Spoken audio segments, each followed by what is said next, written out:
देखो, मृत्यु 3 तरह की होती है। ध्यान से सुनो सभी लोग। कितनी तरह की होती है? 3 प्रकार की। एक होती है स्वाभाविक मृत्यु, जब जिस दिन जो घड़ी लिखी है मौत आएगी, कहीं भी होगे खींच के ले आएगी, वो है स्वाभाविक मृत्यु। एक होती है अकाल मृत्यु और तीसरी होती है आकस्मिक मृत्यु। अकाल मृत्यु किसको कहते हैं?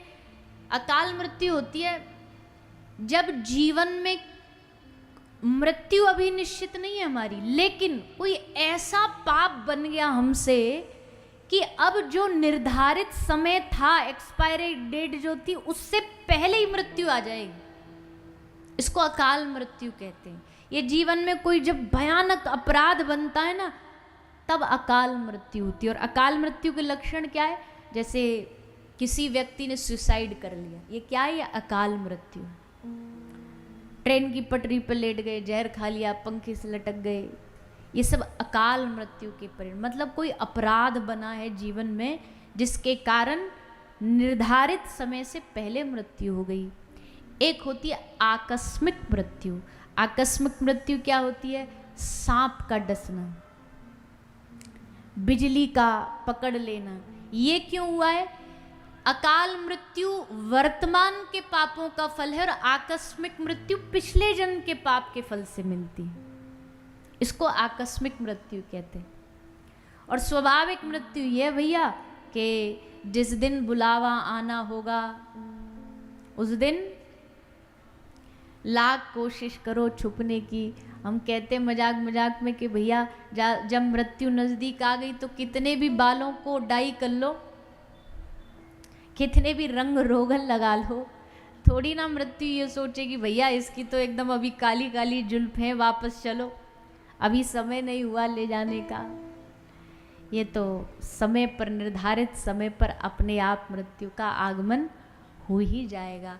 और जब मृत्यु का आगमन हो, उससे पहले जीव को, इंसान को अपने जाने की तैयारी कर लेनी चाहिए।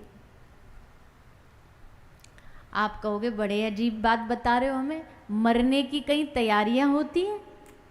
कौन मरने की तैयारी करता है? बोले भागवत जो आप सुन रहे हो ना, ये पूरी पूरी मरने की तैयारी है, ये मृत्यु की तैयारी है। ये इस बात की तैयारी है कि अब किसी भी घड़ी, किसी भी क्षण भगवान का बुलावा आए, पर हम तैयार हैं। क्यों? क्योंकि हमने अपने जीवन में भगवान की कथा को बसा लिया है। अब हमें डर नहीं है। अब भगवान भी, मैं अक्सर कहा करती हूँ कि भाई देखो, स्कूल जाने से कौन बच्चा डरता है? बोलिए ना, किसको डर लगता है छुट्टियों के बाद स्कूल जाने में? 1 महीना की गर्मी की छुट्टी पूरी हो गई, अब स्कूल जाना है, तो कौन डरेगा? है जिसका होमवर्क पूरा नहीं होगा वो डरेगा। बोले नहीं भैया, 2-3 दिन और छुट्टी लंबी खींच जाएगा कि जब जब वो चेकिंग का समय होता है वो 3 दिन और निकल जाए। और जिसका होमवर्क पूरा होता है वो बड़ी शान से जाता है और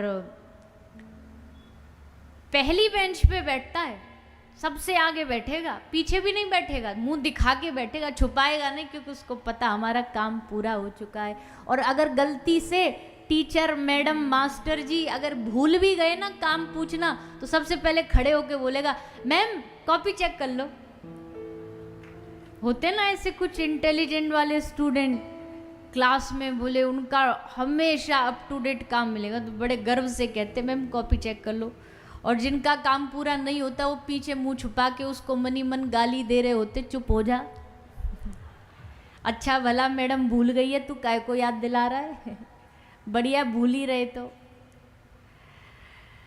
तो डरना उसी को पड़ता है भैया जिसका काम कंप्लीट नहीं हो। इस धरती पर आकर के जिसने अपने जीवन का उद्देश्य पूरा नहीं किया हो, वो मृत्यु से डरता रहेगा, स्वाभाविक है उसका डरना। और जिसको पता नहीं, हमने आकर के संसार में अपने जीवन के उद्देश्य को पूरा किया, हमने भजन भी कर लिया, हमने संत सेवा भी कर ली, हमने समाज की सेवा, ये सब होमवर्क है।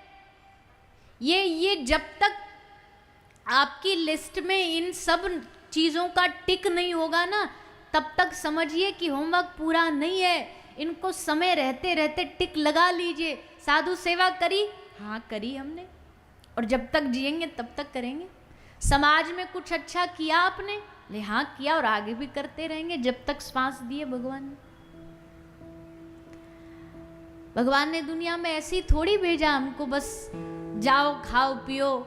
एक गाना बनाना कि हमने उस पर वीडियो भी बनाई थी, एक घूमेंगे फिरेंगे नाचेंगे गाएंगे ऐश करेंगे, मतलब इसके अलावा कुछ है ही नहीं जीवन। इसके अलावा फिर माथा पीटेंगे वो क्या?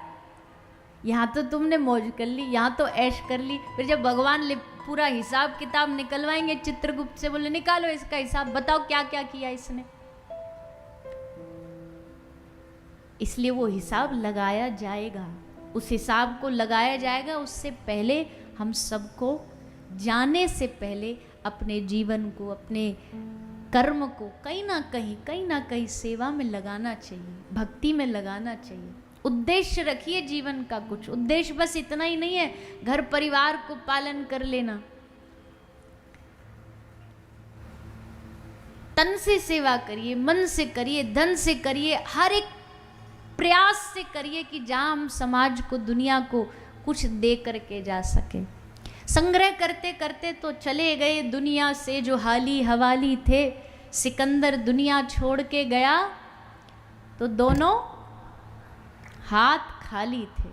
उसने भी कहा भैया देखो हमने सबरी दुनिया लूटी, पर लेके क्या जा रहे हैं संग में, जमा कर। और जो जमा करते रह जाते ना, हमने एक महाराज जी है, बड़े भारत के अद्भुत महापुरुषों में से एक पूज्यपाद श्री रामायणी जी, उनका एक बड़ा अच्छा दृष्टांत महाराज जी सुनाए करते थे। बोले जमा करता उसका अंत में क्या होता है। एक सेठ जी थे, तो वो सेठ जी बड़े कंजूस थे, किसी को कुछ देते नहीं, 1 रुपया नहीं देते। उनके घर में एक नौकर रहता था, उनका सेवक रहता था। तो सेवक भी धीरे धीरे समझ तो गया ही था सेठ जी का स्वभाव कि सेठ जी कैसे हैं।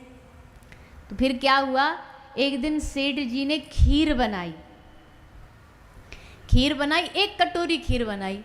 अब 1 कटोरी खीर खुद खाएं कि जो घर में सेवक है उसको खिलाएं। तो सेठ जी ने फिर दिमाग लगाया, और दिमाग लगा के एक योजना बनाई, आइडिया निकाला। सेठ जी बोले नौकर को, देख भैया हम इस खीर के कटोरी को फ्रिज में रख रहे हैं और सो जाते हैं, तू भी सो जा मैं भी सो जाऊं। रात को जिसको ज़्यादा अच्छा वाला सपना आएगा सुबह उठ के वो खीर खाएगा। तू भी रात को सो, फिर सुबह हमें अपना सपना बताना, सुबह हम भी बताएंगे तुझे सपना।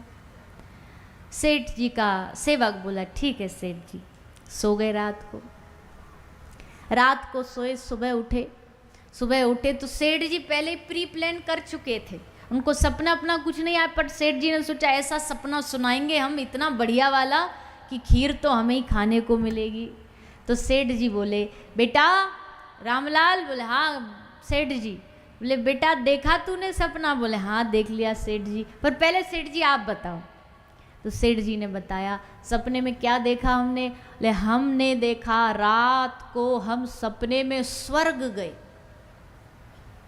और बेटा इंद्र आया हमको ले जाने के लिए, पूरा विमान लेकर के हमको ले जाने के लिए स्वयं इंद्र पधारा। और जैसे हम स्वर्ग पहुंचे भैया, हमारा तो फूलों से स्वागत हुआ, माला पहनाई गई, हमारी आरती उतारी गई, खूब बढ़िया बढ़िया बातें बता दी सेठ जी ने। सोचा हमने अच्छा सपना बता दिया, अब ये क्या बताएगा, अब तू बता बेटा। नौकर बोला सेठ जी हमने रात को सपना देखा। क्या? बोले एक यम का दूत आया, और महाराज बड़ा भयानक था सेठ जी, काला काला सा, लंबे लंबे बाल, और उसके हाथ में एक डंडा, और हमको सोते सोते बोला उठ। सेठ जी हम उठे, बोला चल रसोई में। सेठ जी हम गए रसोई में, फ्रिज खोला और बोला उठा खीर खा। अब सेठ जी मरता क्या ना करता।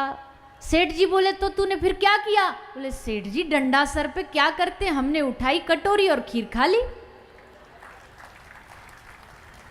सेठ जी बोले खीर खा ली, मुझे बुला लेता, मुझे क्यों नहीं बुलाया? बोले आप तो स्वर्ग गए हुए थे, आप तो स्वर्ग के आनंद ले रहे थे, तो आपको कैसे बुलाते?